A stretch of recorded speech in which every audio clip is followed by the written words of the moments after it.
And given the European Union's stance on international law, stance on respecting the UN Charter, stance on the respect for treaties, stance on not denying food or water to civilian populations anywhere in the world, stance on the importance of UN Security Council resolutions and the UN Charter. I think that there's a lot that the European Union can do.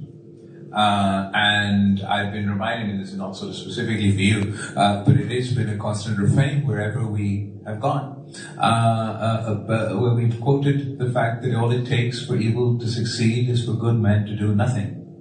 And I don't believe, luckily, that anyone is ready to do nothing in this conflict. The Europeans are not only talking to us, they have been talking to the Indians, and they're also encouraging dialogue and diplomacy is the only avenue, the only pathway forward to solve this conflict. We note even with the Indian foreign minister standing right next to your commissioner, she still insisted in messaging the importance of international law, condoling with the loss of lives on both sides.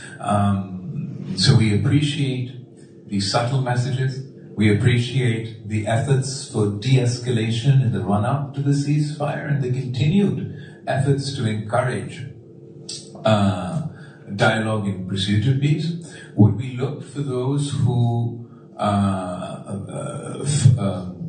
for what we ideally like to see, is for us to be able to depart from this sort of false binary that has been created post this conflict, where all of a sudden, in the interest of being neutral arbiters, when India isn't interested in anyone being an arbiter, but in the interest of being neutral stakeholders, suddenly peace is partisan, dialogue is partisan, the respective treaties, or at least voicing the importance of the respective treaties, is partisan, and speaking against the weaponization of water is partisan. But I leave it to the specific individuals involved, the institutions involved, the countries involved to assess what best serves our goal. Our goal is not to sort of provoke activism. Our goal is to induce results. So whatever the best approach is, to speak to your friend India as a friend, to encourage them that dialogue and diplomacy is the way forward.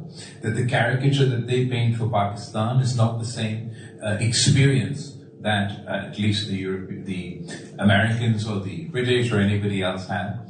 Those all would be positive developments. We don't expect to achieve peace in a day, but we're encouraged by everyone's willingness to play whatever role they can in facilitating that process.